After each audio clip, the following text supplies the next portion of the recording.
दोस्तों नमस्कार। आपको मेरे चैनल पे के बैरी मन की बात में स्वागत है। दोस्तों आज हम लोग बात करने वाले हैं कलयुग का बदलता स्वरूप। आज हम इसलिए बात कर रहे हैं कि दुनिया में इतनी भागदौड़ हो गई है, लोग इतने तेजी से आगे बढ़ रहे हैं। इस आगे बढ़ने के क्रम में पीछे क्या छूट रहा है, किन किन बातों को अनदेखी हो रही है, किस रिश्तों का तार तार हो रहा है। ठीक है, यह बहुत सारी चीज ऐसी चीजें हैं जो नहीं होनी चाहिए, क्योंकि इस रूप में आगे तो बढ़ जाते हैं लोग, बहुत कुछ आगे बढ़ जाते हैं, लेकिन जब पता चलता है कि बहुत आगे होने के बाद भी हमारे पास कुछ नहीं है। दुनिया में धन दौलत रुपया पैसा शोहरत सब कुछ है, लेकिन मन की शांति नहीं है। वह कैसे हो गया, क्या कारण ऐसे हो गया? तो कहने का मतलब है कि दुनिया के साथ चलना ठीक है, भागदौड़ में बहुत आगे जाना अच्छी बात है, रफ्तार से आगे जाना अच्छी बात है, दुनिया प्रगतिशील है, अपने आप को स्थापित करना अच्छी बात है। लेकिन उस भागदौड़ में, उस रन के दौर में अपने आप को किस स्थिति को आकलन करते हुए आगे बढ़ना है, अपनी स्थिति को किस तरह कायम रखना है, अपनी सोच पे को किस तरह अपने आप को संयमित रखना है, अपने आप के ऊपर हावी नहीं होना है, रिश्तों की प्राथमिकता कितना देना है, रिश्तों की अहमियत क्या मायने रखता है, तब जाके एहसास होना जो होगा कि वास्तविकता मेरे सफलता जो मिला है सही है या नहीं है। तो इसलिए मैंने कहा कि कलयुग का बदलता स्वरूप एक उस समय की दौर था, सतयुग की दौर था, जब भाई भाई से प्रेम था, पति पत्नी से प्रेम था। पति जहां राम थे तो वहीं सीता थी।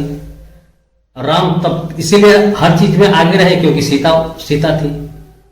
उनकी ईमानदारी, उनकी वफादारी, उनकी हर कार्य को सराहना करती थी, हर सुख दुख में शामिल होती थी।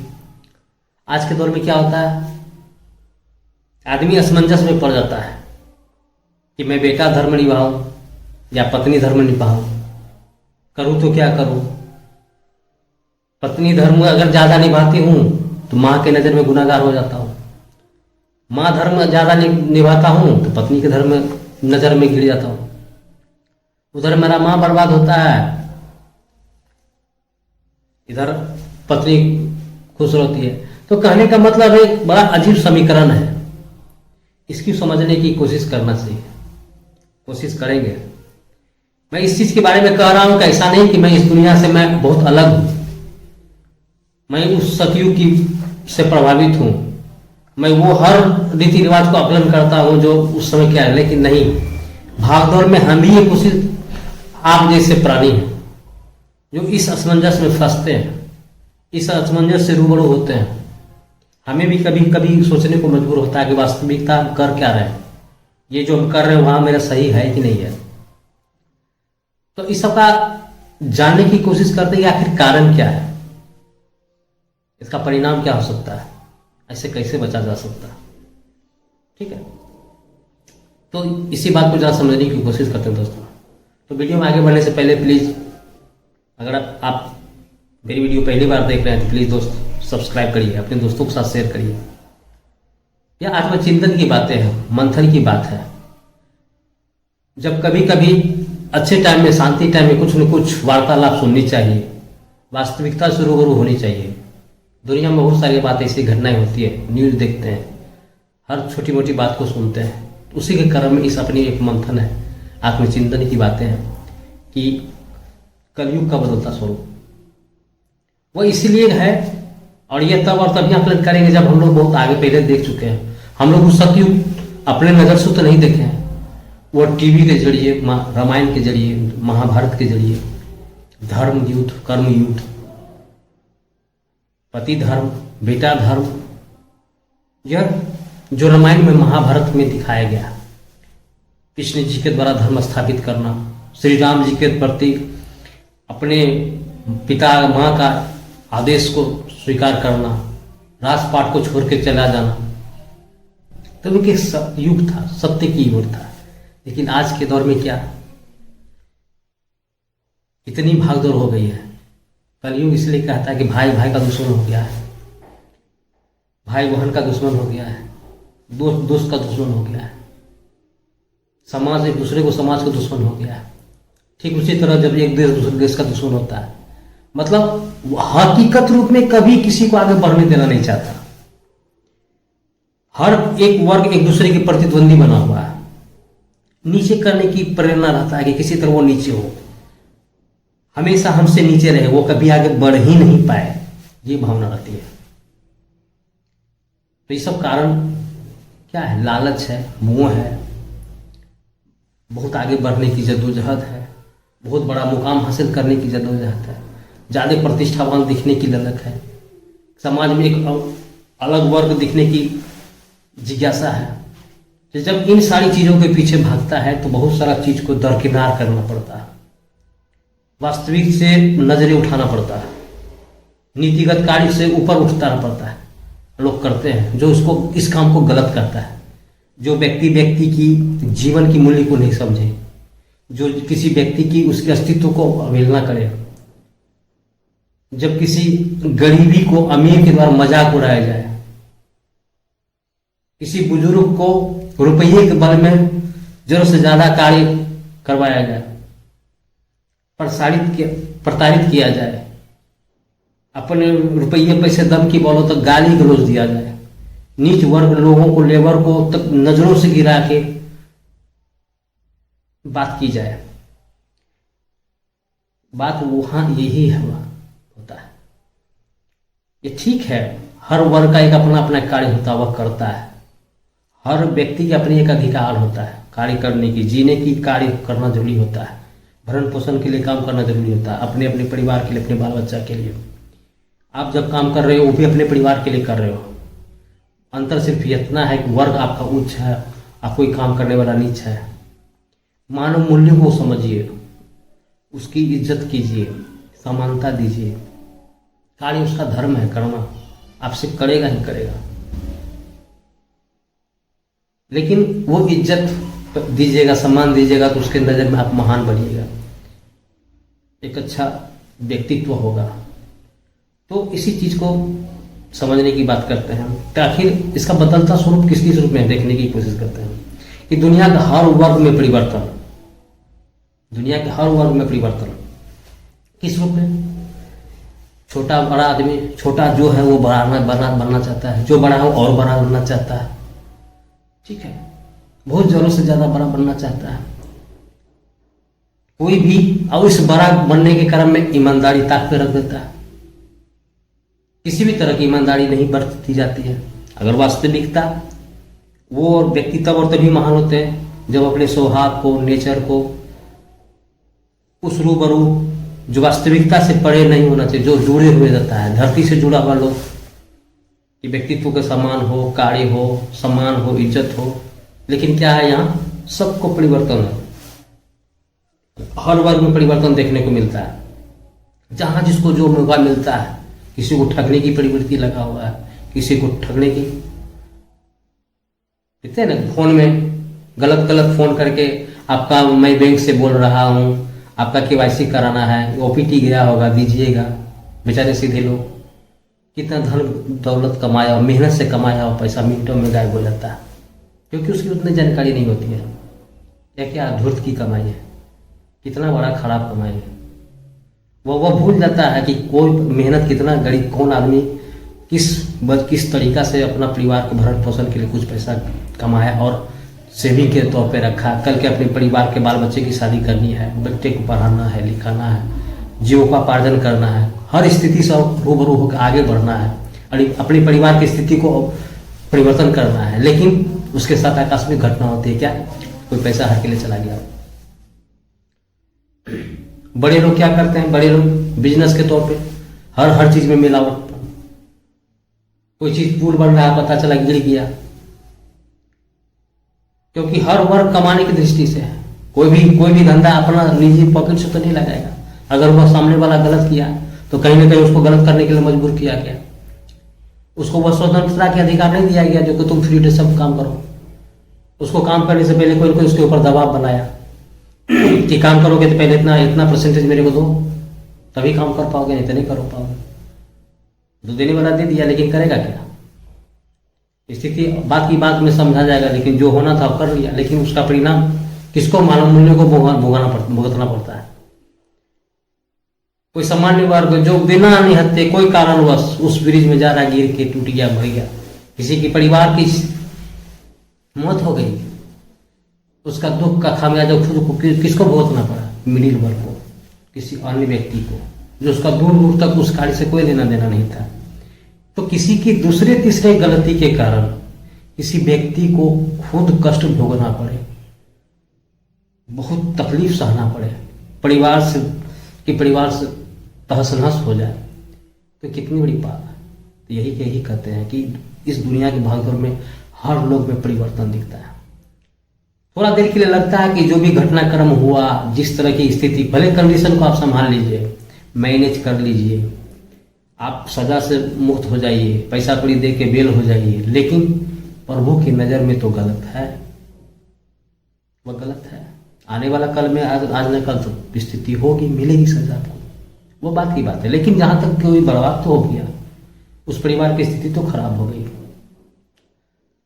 तो इस रूप में हर चीज में बदलाव, मतलब दुनिया के कोई सा वर्ग नहीं है जो अपने आप को बदलने की कोशिश नहीं कर रहा, लेकिन हाँ, उसमें से जो अगर शांति संयम रखता है, अपनी स्थिति को ऐसा स्थिति समझता है। यहाँ जहां तक कहने का मतलब है कि शहरों के अपेक्षा गांव में शिक्षित वर्ग से ज्यादा अशिक्षित वर्ग अपने परिवार की अहमियत को देता है, अपने परिवार, माँ बुजुर्ग को सब इज्जत सम्मान देता है। लेकिन वहीं शहरों में क्या होता है कि सब आपस में अपने अपना भाई अपना अपना देखने लगा, अपना जीवन के बारे में देखने लगा। वो बूढ़ा माँ बाप जो जन्म दिया है उसके बारे में कोई सोचना उचित नहीं समझ रहा है, कौन किसको रखेगा, उसको रखने में सोच रहा है कि हम कैसे रखें, वो नहीं रख रहा, वो कैसे रखेगा, हम नहीं रख रहे हैं। तो स्थिति यहाँ तक आ गई। इसी को कहते हैं कलयुग। जो माँ बाप जिस बच्चे को जन्म दिया, एक नहीं दो नहीं तीन को जन्म दिया, ताकि चलो एक की मानसिकता खराब हो सकती है, विचार बदल सकता है, भटक सकता है, लेकिन अंतिम समय में मेरा कोई तो देखभाल करेगा, चलो दूसरा बेटा तो करेगा। लेकिन दूसरा की यथो स्थिति वही थी कि वो भैया नहीं करा तो हम क्यों करेंगे, ठीक है, वो नहीं करेगा तो हम क्यों कर रहे हैं। तो उस स्थिति में भी माँ बाप को सजा भुगतना पड़ता है। एक स्थिति ऐसी होती है कि चलो ठीक है, बच्चा माँ बाप रख, ऐसी नहीं कि केवल बाल बच्चा का ही गलती है, माँ बाप की गलती होती है। गलती क्या होती है कि चलो ठीक है, बाल बच्चा को बहुत अच्छा शिक्षित दिए, विदेश में नौकरी लग गया, आगे चला गया, दुनिया में नौकरी कर रहा है, वो नौकरी छोड़ के तो नहीं आ सकता आपके पास। प्रस्ताव रखता है कि चलो वहाँ अच्छा जीवन चल देंगे आपको, बहुत सारा सुख सुविधाएं देंगे, अब मैं जहाँ नौकरी करता हूँ वहाँ तो नहीं बेटा, तो हम इस घर को नहीं छोड़ के जा सकते हैं, तुम्हारे पिताजी की निशानी है, तो ये है वो है, तो सजा कौन भुगतेगा। दोषी कुछ सही मायने में पिता माता भी होते हैं, और तब पर तभी होते हैं जब अपने बाल बच्चे के ऊपर विश्वास नहीं करते, जब अपने बाल बच्चे को उस रूप में नहीं देखते। लेकिन यहाँ जो सही करना चाहता है वो भी गलत हो जाता है, जो गलत करता है तो गलत यहाँ महागलत है, ठीक है। तो यही है कलयुग का प्रभाव। और कहने का मतलब दूसरा है कि तरक्की की आगे अपने को समर्पित कर दिया है, तरक्की पाने के लिए अपने को समर्पित कर दिया, क्या सही है क्या गलत है वो सोचना निस्वार्थ बंद कर दिया है। सिर्फ और सिर्फ क्या तरक्की तो हो रही है ना,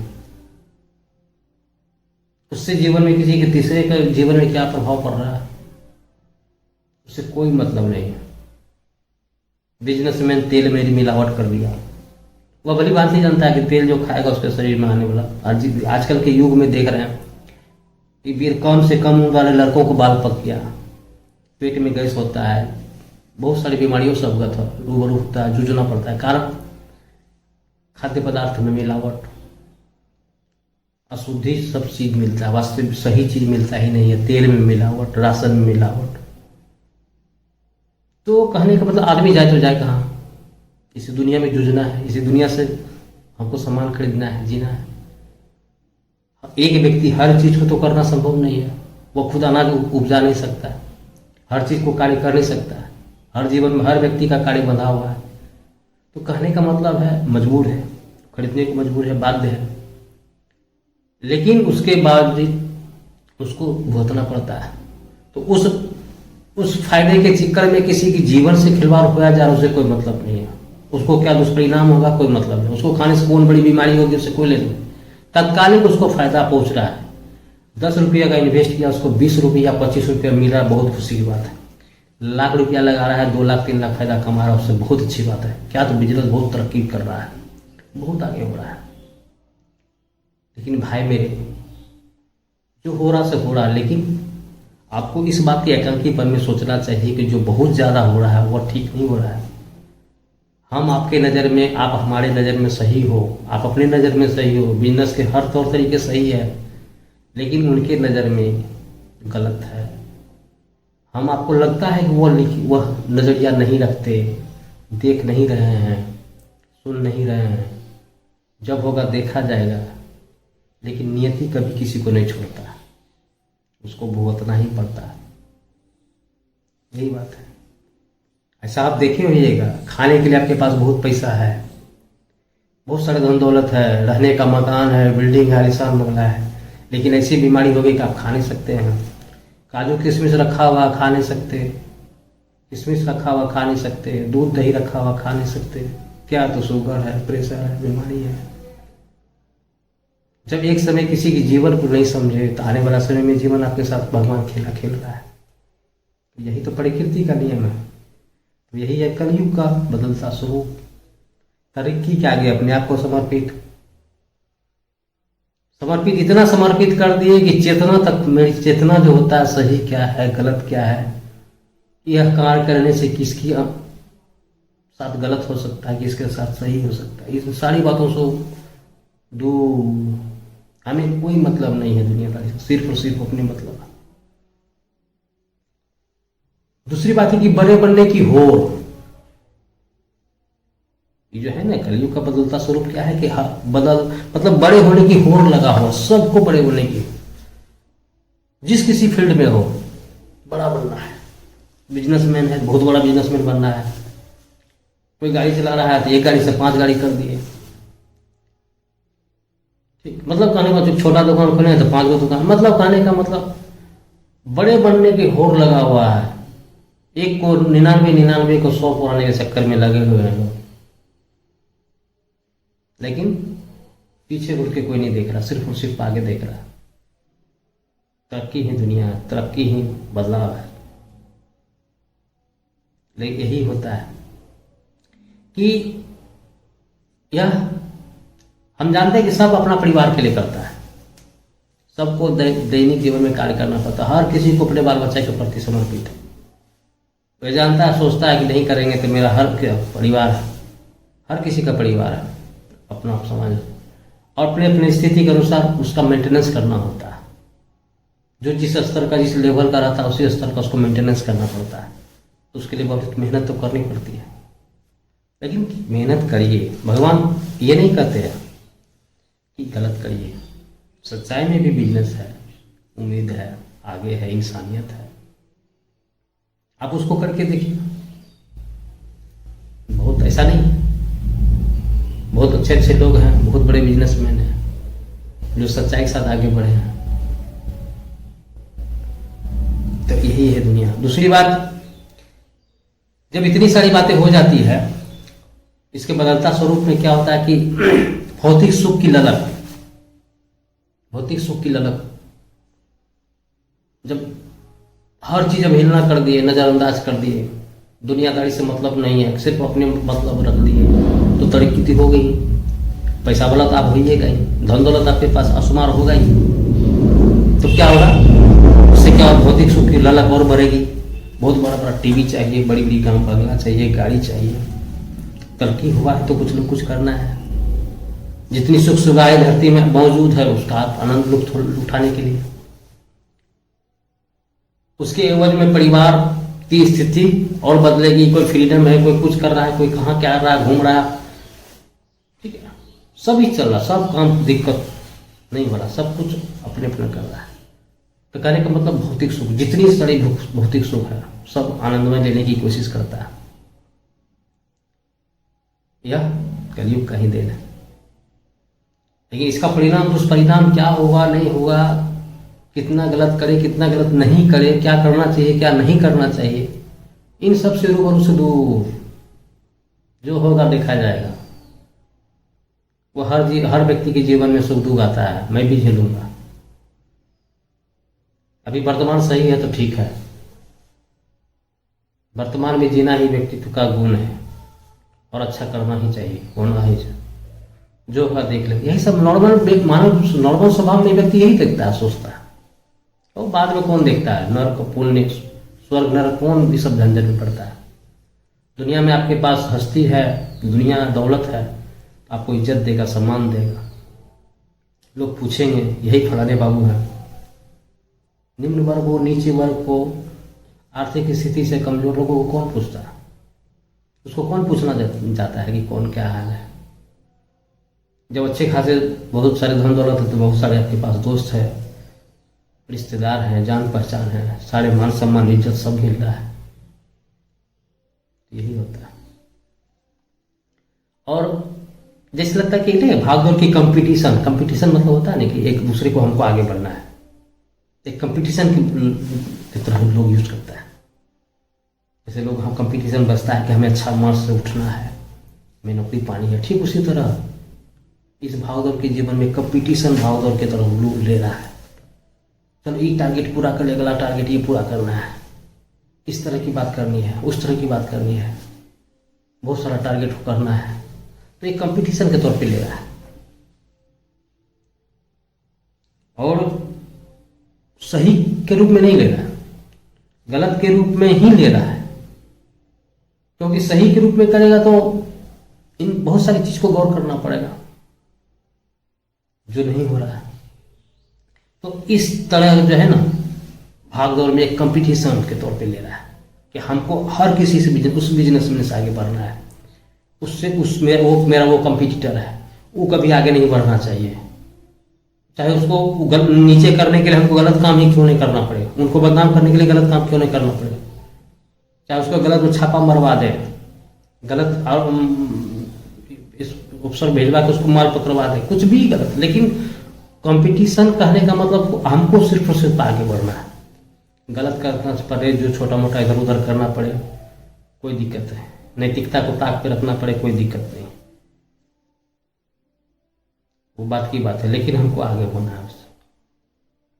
तो यही है कलयुग बदलता स्वरूप, ठीक है। और वास्तविक शांति से दूर है। वास्तविक शांति मतलब क्या है? पहले देखते थे लोगों की सेवा, लोगों की मान सम्मान, धर्म, किसी के साथ अन्याय होता था तो वह बहुत बड़ी महायोग चलाया जाता था, ठीक है। बहुत बारीकी से सोचा जाता किसके साथ अन्याय हो रहा है, किसके साथ गलत हो रहा है, हर चीज को बहुत बारीकी से। और उसके बाद आत्मा शांति मिलता था, लोगों को इज्जत सम्मान करना, इज्जत करना, आत्मा को शांति मिलता था। अपने माँ बाप, गुरुजनों को, दोस्त को इज्जत देना, सम्मान देना, शांति के प्रति। लोग कहता नहीं कि सच्ची खुशी तब मिलता है, वास्तविक शांति तभी मिलता है जब किसी को मदद करिए, किसी भिखारी को कम्बल दे दिए इस ठंडा में। आप सोशल मीडिया में देखते होइएगा, कोई महान व्यक्तित्व हो, अभी भी है लोग जो देखने को मिलता है, भले उसका उद्देश्य जो भी हो। आप कहिएगा कि कोई वीडियो दिखाने के लिए, अपना व्यूज पाने के लिए कर रहा है, अरे भाई कर तो रहा है, उस व्यक्ति को व्यूज से क्या लेना देना? उसके एवज में आपका व्यू बढ़ रहा है नहीं बढ़ रहा, उस अपना कर्म धर्म तो सही कर रहा है, उसके बहाने किसी गरीब की मदद तो कर रहा है, व्यूज बढ़ रहा है, बढ़ने दीजिए, बेचारा कुछ तो कर रहा है। लोग कहेंगे कि दिखावे लिए कर रहा था, ठीक है दिखावे के लिए, लेकिन उस दिखावे के रूप में भी तो किसी गरीब को मदद हो गया। तो जो शांति मिलती है, प्रचलन के तौर पे कोई अपने बाल बच्चे के बर्थडे में किसी गरीब व्यक्ति को भोजन बांटना है, गरीब गांव में जाके पोशाक बांटना, यह एक आंतरिक खुशी होता है, वास्तविक शांति मिलती है। लोग इस तरह का पहल कर रहे हैं, अब करना भी चाहिए, लेकिन बहुत कम लोग कर रहे हैं। तो कहने का मतलब है वास्तविक प्रेम से दूर हो रहे हैं। वास्तविक प्रेम मिलता कैसे है, सुख मिलता है, अनुभूति, सुख की अनुभूति कैसे होता है, इन सब चीज़ों से दूर हो रहा है। तो यही कहने का मतलब। और इस कलयुग में, कलयुग की भागदौड़ में क्या होता है, भाई भाई का दुश्मन हो गया है। सोशल मीडिया में देखने को मिलता है। क्या तो पिताजी का जमीन है, हम ज़्यादा सेवा करो तो हमको ज़्यादा मिलना चाहिए। तुमने कभी सेवा नहीं करी, तुम कैसे हो गया। यहाँ तक कि माँ बाप बुजुर्ग हो गया, दूसरा भाई नौकरी कर रहा है, माँ पिताजी को पढ़ने उड़ने नहीं आता है, अंगूठा लगाने वाला माँ बाप है, गलत सही सिखा करके उसे थंब लगा लिए। क्या तो जितनी प्रॉपर्टी है मेरा है, आपने खुशी से दान कर दिया हमको, बाद में भाई भाई को पता चलता है कि भाई तो भाई गलत करके अपने नाम पे करवा लिया।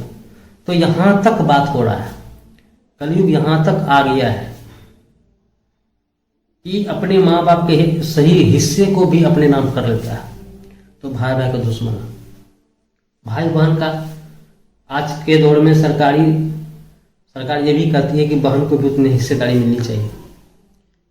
वह इस तरह की हिस्सेदारी को जब सरकार मुहर लगाती है तो वह बचपन का भाई बहन का प्रेम, राखी बंधन का प्रेम, रक्षा करने का प्रतीक का प्रेम, वह भी धूमिल हो जा रहा है। वह उस बंधन को, राखी बंधन को, प्यार को भूल जा रहा है। सब कुछ भूल के हक मांगने को तैयार रहता है। ठीक है, बहन नहीं भी मांगती है, बहन नहीं भी चाहती कि अपने भाई की संपत्ति से ले, लेकिन मजबूर कर देता है उसका पति कि नहीं तुमको लेना ही होगा। अब बेचारी असमंजस में, इधर भाई धर्म निभाए या पति धर्म निभाए। अगर हम नहीं लेते हैं तो पति से हमको प्रताड़ित करना, गाली गलौज सुनना पड़ेगा, हो सके घर से भी निकाल दे। तो मजबूर है कि अपने भाई से अपने धन दौलत की हिस्सा मांगता है। तो कलयुग में इस तरह प्रभाव पड़ रहा है। और दोस्त का भी दुश्मन है। ठीक है, सच्चे दोस्त अब कहाँ मिलते हैं। है दोस्त, मैं दोस्त को बदनाम नहीं करने की कोशिश, लेकिन मैं उसको चंद लोगों की दोस्त के बारे में कहता हूँ जो दोस्ती के नाम पे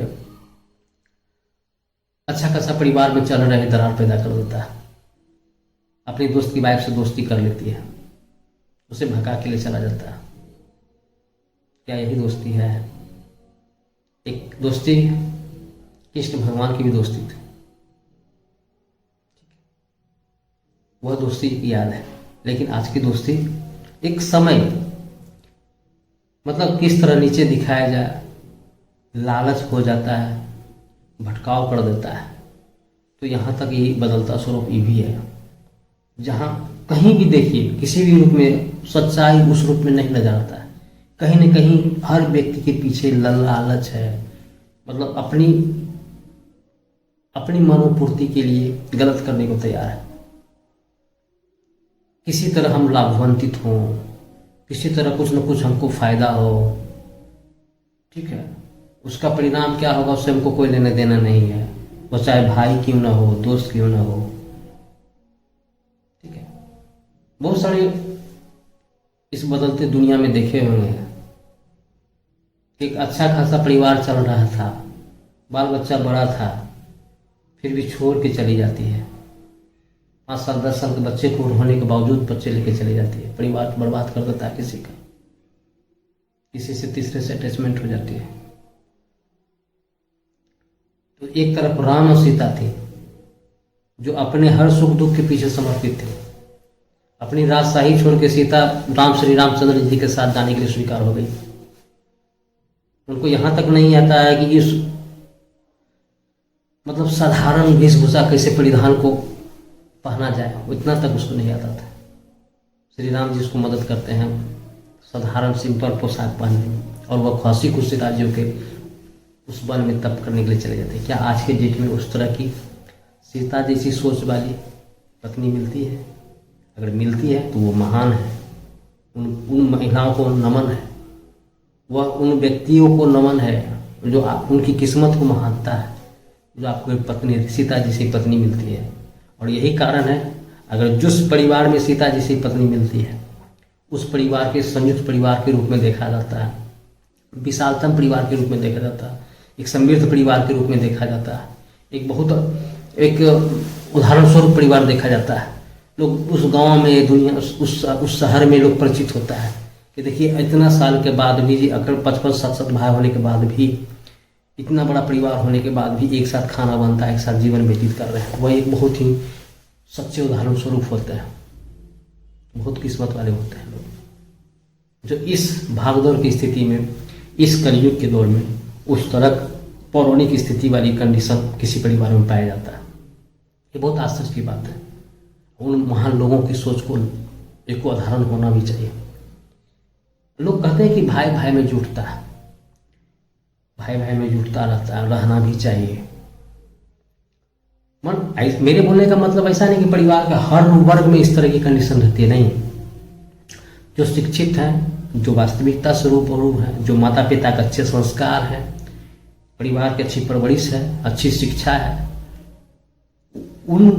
उन परिवार के लड़के लड़कियां इस वास्तविक मूल्यों से दूर नहीं है, उस वास्तविक मूल्यों से जुड़े हुए हैं। उन अपनी माँ पिताजी की स्थिति को जानते हैं, उनकी सच्चाई को जानते हैं, उनकी धर्म नीति को जानते हैं, उनकी कार्य निष्ठा को जानते हैं और उनके विरुद्ध कभी जाना वो पसंद नहीं करते।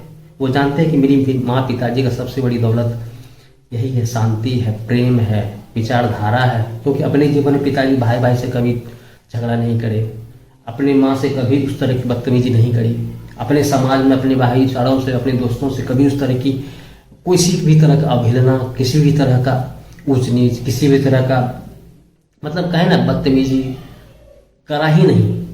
तो उस तरह के व्यक्ति के बाल बच्चे अगर सब दिन सही ही करते देखा है, सब दिन अच्छा ही करते देखा है, सब दिन सबको इज्जत करते ही देखा है, तो क्या उनका बाल बच्चा गलत करेगा? नहीं करेगा। वो हमेशा उसी रूप में उस व्यक्ति अपने दोस्तों को सम्मान करेगा, अपनी वाइफ को सम्मान करेगा। यह परंपरा है, जैसा करता है वैसा पड़ता है। लेकिन वही कोई गार्जियन अपने माँ बाप से तिरस्कार करता है, अवहेलना करता है, भाई बहन की अवहेलना करता है, तो आने वाला समय उसको तत्काल लगता है कि चलो ठीक है, हम करते हैं, मेरा बाल बच्चा नहीं होगा। कोई दुनिया में कितनी भी बड़ी गरीब से गरीब हो या अमीर से अमीर, हर व्यक्ति के मन में होता है कि हमसे बेहतर मेरा बच्चा बने। लेकिन बच्चा तब और तभी बनेगा जब आप खुद बेहतर बनिएगा, बने रहिएगा या बने होइएगा। गलत करके बेहतर बनना ना, और एक आध दो उदाहरण ही मिलेगा, ऊपर भी लकी देन होगा तो होगा, लेकिन वास्तविकता ऐसा नहीं है। तो कहने का मतलब है एक समाज का भी दुश्मन हो जा रहा है, एक मौका खोजता है। अगर अच्छा करते तो ठीक है, अब किसी समाज के बनी बनाए नियम को थोड़ा सा अवहेलना करिए। अगर आपकी बाल बच्चा के थोड़ा सा लव मैरिज वगैरह कर लिया, थोड़ा सा नीति संगत कार्य से अलग कार्य कर दिया, देखिए समाज का रूप आपको द्रोह के रूप में देखेंगे, आपको एकदम समाज विद्रोह के रूप में देखेंगे। क्या समाज का कलंकित आदमी है, समाज के रूल कायदों को बर्बाद कर दिया। अच्छे संस्कार, एक अपना बाल बच्चा का गलत संस्कार मेरे बाल बच्चा पर पड़ेगा, तो हमेशा एकजुटता होकर के आपका हर कार्य को विरोध करने की कोशिश करेगा। जितनी सारी दिन में बना इज्जत सबको तहस नहस करने की कोशिश करेगा। कि आपके बाल बच्चे के कारण मेरा बाल बच्चा समाज में क्या एक संदेश जाएगा कि घर के छोड़ के चले के लव मैरिज कर लिया या किसी नीची जात से शादी कर लिया। बहुत सारी बात है, यह वो बहुत लंबी कहानी है। कौन व्यक्ति का, किस व्यक्ति का कुछ विचार के किस रूप में अपना स्वीकार करना चाहता है, जीवन जीना चाहता है, वो अलग मैटर है। लेकिन तत्काल उस समाज का विद्रोह तो सहना पड़ेगा। वह सहना चाहता कौन है? परिवार का सदस्य। तो कहने का मतलब हर किसी न किसी रूप में असर तो है, कलयुग का असर तो है, बदलता स्वरूप हर जगह देखने को मिलता है। सबसे बड़ी इसका कारण क्या होता है? इस बदलते स्वरूप का सबसे बड़ा कारण समझने की कोशिश करते कि होता क्या? कारण यही है कि आपको कारण रुपया, पैसा, धन, दौलत, लालच, मोह, यही कारण है। रुपया पैसा आगे बढ़ने की ललक, धन दौलत बहुत बढ़ाने की ललक, ठीक है, मोह हमेशा आगे बढ़ने की ललक, लालच हमेशा कुछ न कुछ करने की, इसमें गलत सही को तर्कदार कर दिए, नजरअंदाज कर दिए। कोई भी सही तथ्य की मड़ोगोरी, उससे हमको कोई दिक्कत नहीं, जहाँ गलत सही करते रहो, अपना सही होना चाहिए, काम बनना चाहिए। कहता नहीं कि अपना बनता भाड़ में जाए जनता, अपने को बनना चाहिए, भाड़ में जाए जनता। उस दुनिया को कौन, जनता को कौन देखता है? यही तो है कलयुग का बदलता स्वरूप। स्वरूप अपने आप के बारे में सोचना, हमेशा अपने आप के तरक्की के बारे में सोचना, हमेशा अपने आप को ऊपर जाने की सोचना। इसका परिणाम क्या हो सकता है? कारण देख लीजिए, मोह लालच तो होता ही है।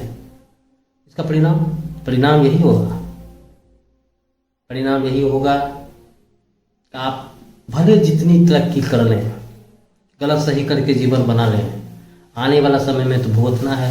जैसी करनी वैसी भरनी। ये आप भी जानते हैं, हम भी जानते हैं, दुनिया की रीत है, किसी न किसी के रूप में तो मिलना है। आपने बहुत प्रेम दिया, बहुत बाल बच्चे को स्नेह दिया, बहुत सारे रुपया पैसा दिया, लेकिन गलत किया है। उस समय बच्चा समर्पित होकर लेते चला गया, लेकिन बच्चा वह भी देखते चला गया कि बच्चा पिताजी कैसे कार्य करके पैसा कमाया, किस व्यक्ति के साथ कैसा व्यवहार किया, कि अपने माँ पिताजी के साथ कैसे व्यवहार किया, अपने भाई के साथ कैसे व्यवहार किया, अपने समाज के प्रति क्या उनका कार्य रहा। जब बड़ा हुआ तो नेचर कहता ना कि जैसे करनी वैसे बनी। आपका बच्चा भी उसी तरह गलत करने लगा। आपको भी आप जैसे माँ पिताजी को दरकिनार किए, उनकी महत्ता को वैल्यू नहीं दिए, ठीक उसी तरह आपके आने वाला समय में भी आपके माँ पिताजी को भी आपको भी वो वैल्यू देना उतना इम्पोर्टेंट नहीं समझा, अपनी कार्य को अहमियत देने लगा।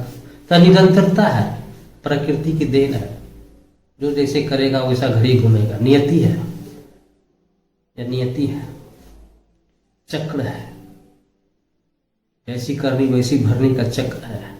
आप हम अच्छा करेंगे, अच्छा हो पाएगा। दूसरी बात है कि इसमें जब मान लीजिए आपस में एक दूसरे के आपस में लड़ने वाली बात हो जाती है, भाई भाई में, भाई बहन में एक टकराव होता है, एक पारिवारिक कलह होता है, जो कि शांति होनी चाहिए। हर किसी के पास शांत रुपया पैसा धन दौलत है, किसी तरह की कोई कमी नहीं है। कहानी की ऐसा नहीं कि चावल कलह वहाँ पैदा होता है कि आदमी चावल दाल है कि नहीं है, आज क्या खाएंगे, उसके परिवार में कलह होना चाहिए कि कैसे जीवन जिएगा, क्यों नहीं लाए कमा के, आज खाएंगे क्या, आपके कारण बच्चा भूखा रहेगा। वह वास्तविक कला है। लेकिन खाना का अंबार लगा हुआ, न धान की कमी है, न गेहूं की कमी है, न आटा की, न चावल की, न दाल की, महल है, रुपया है, गाड़ी है, बंगला है, लेकिन फिर भी पारिवारिक कला है। उसके हिस्से में उतना क्यों जाएगा? हमको हिस्सा बराबर क्यों नहीं हो रहा? पिताजी का दौलत में बराबरी हिस्सा है, हमें क्यों नहीं मिलेगा? न उसको लेने देंगे, न तुमको लेने देंगे। अरबों खरबों का प्रॉपर्टी इसी तरह सर कर रहा है, उसका कोई उपयोग नहीं हो रहा है, केस चल रहा है, लाखों वर्ष केस चल रहा है, प्रॉपर्टी वहाँ का वहीं पड़ा हुआ है। पिताजी डेथ कर गया, उसका बेटा में केस चल रहा है, उसका वो भी बूढ़ा हो गया। मतलब पीढ़ी दर पीढ़ी गुजर रहा है परिवार का सदस्य, लेकिन उस केस का निराकरण नहीं हो रहा। मतलब प्यार की कमी, स्नेह की कमी। जहाँ प्यार नहीं वहाँ फ्रीडम नहीं, स्वतंत्रता नहीं, इज्जत नहीं, वैल्यू नहीं। जहाँ प्रेम होगा तभी सब कुछ संभव होगा। नज़र की समरसता बढ़ेगी, दृष्टिकोण में विचार अच्छा आएगा, मानव को इज्जत देना शुरू करेगा। तो लेकिन इसमें क्या होता है कि अगर मान लीजिए परिवार बिखरा होता है, आपस में लड़ाई झगड़ा होता है, तो तीसरा फायदा उठाता है। तीसरे तो ताक में रहता है मजबूरी का फायदा उठाने के लिए। आप किसी भी तरह आप उससे मान लीजिए कभी किसी न किसी रूप में गलत किए होंगे, तो आपके हमेशा ताक में रहेगा, आपके कमजोर पक्ष को इंतजार करेगा, जब तभी धावा बोलेगा जब आप पूरे परिवार से अलग थलग पड़े रहिएगा। और वैसा धावा कभी उसका फेल्योर नहीं होगा, तो खामियाजा उसको भुगतना पड़ता है। तो आपसी झंझट के बीच में तीसरा फायदा उठाता है। तो दूसरी बात,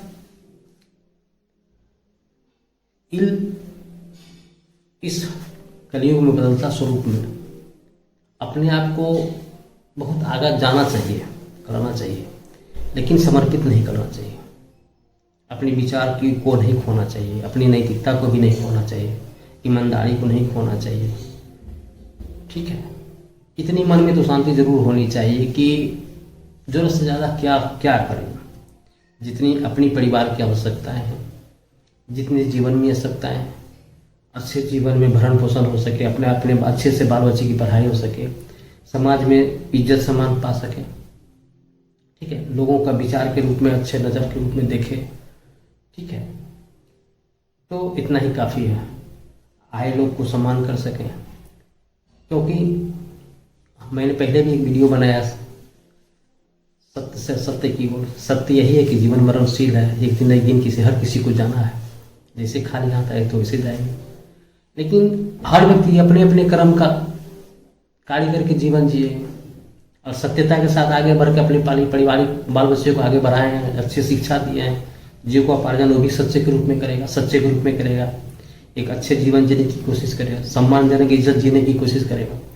लेकिन दूसरी ओर अगर आप गलत करके बहुत बड़ा प्रॉपर्टी हो गया है, बहुत धन दौलत हो गया है, तो आपको तो जाना था तय हो, चले गए, आपका बाल बच्चा आपकी बना बनाए प्रॉपर्टी को बेच बेच के खा के जिएगा, वो भी किसी न किसी के साथ गलत करेगा। तो कहने का मतलब अंत हर किसी का है, नियति है। लेकिन दुनिया में तब अच्छे लोगों का नाम लेता है, अच्छे किए हुए कर्मों करने वाले को व्यक्ति का गुणगान गाता है, वर्षों वर्षों तक आपकी पहचान बनी रहती है समाज में।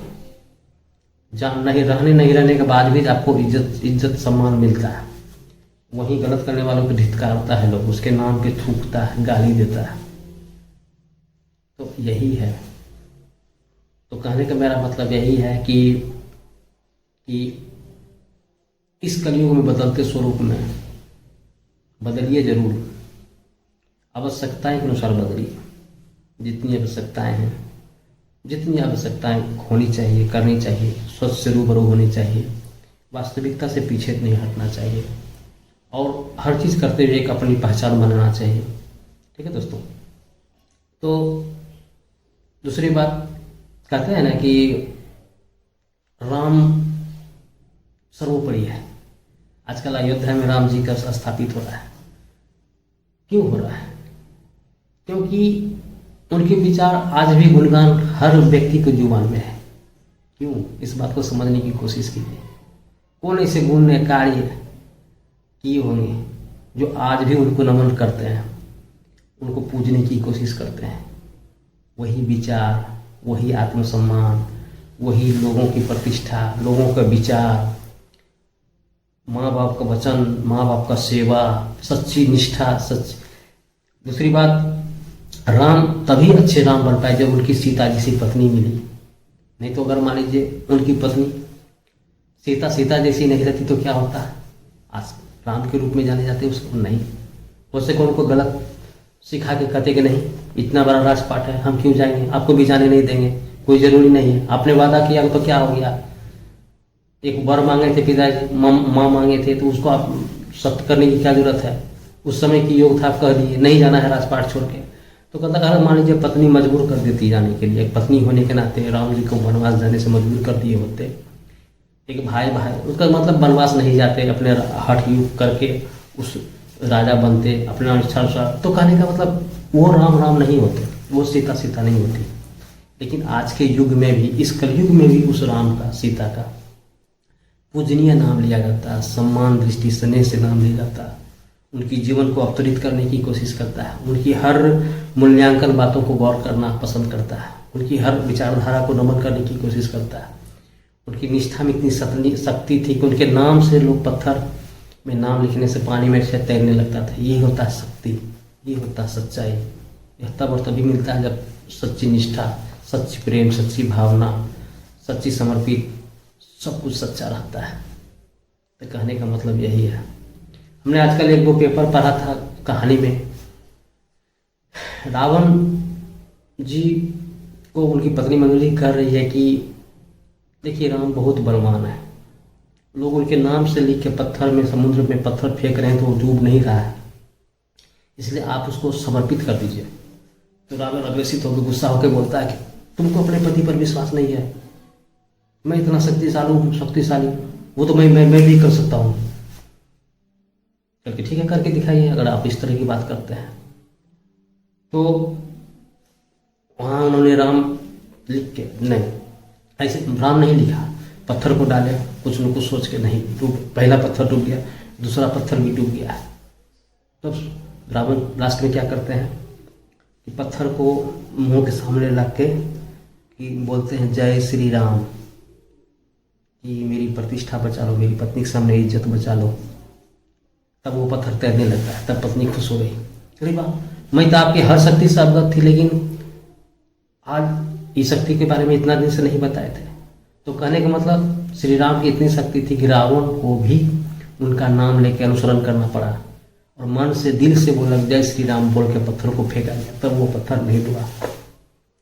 तो कहने का मतलब मेरा ये है कि दुनिया कभी भी किसी रूप में भी क्यों ना हो, कलयुग हो, भटयुग हो, सके अपनी अपनी सच्चाई राम के तहत, नीति के तहत, ईमानदारी पर सच्ची निष्ठा, प्रेम, भावना, सब कुछ कोशिश करनी चाहिए। 100% तो कोई नहीं कर सकता, लेकिन कोशिश करनी चाहिए। उस विचार में, उस विचारधारा में चलने की कोशिश करनी चाहिए,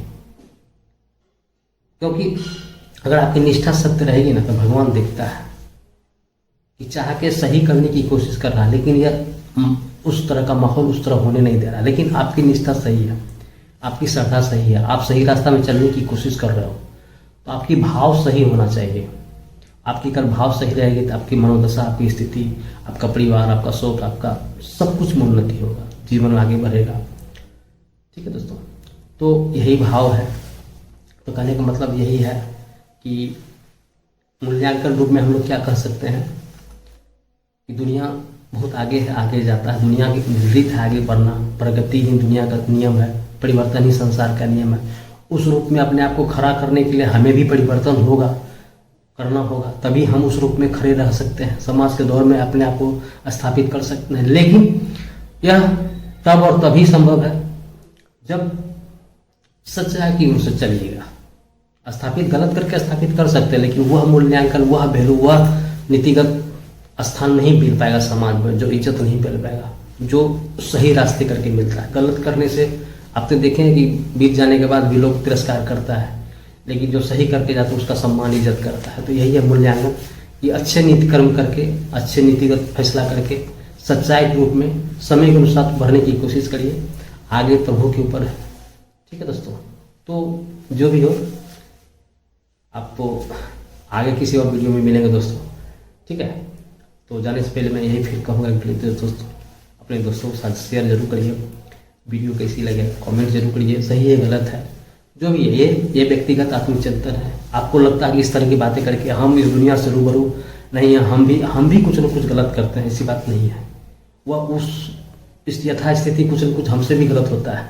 ऐसा नहीं कि मैं जो बोल रहा हूँ वैसा मैं कर मनोस्थिति दुनिया के दौर में हम भी वही एक मानव आप जिसे ही प्राणी है, लेकिन कोशिश करते हैं जीवन में कुछ अच्छा करने की, आगे भगवान की जो इच्छा हो। तो आगे कभी और किसी वीडियो पर मिलते हैं। आज के डेट में नमस्कार।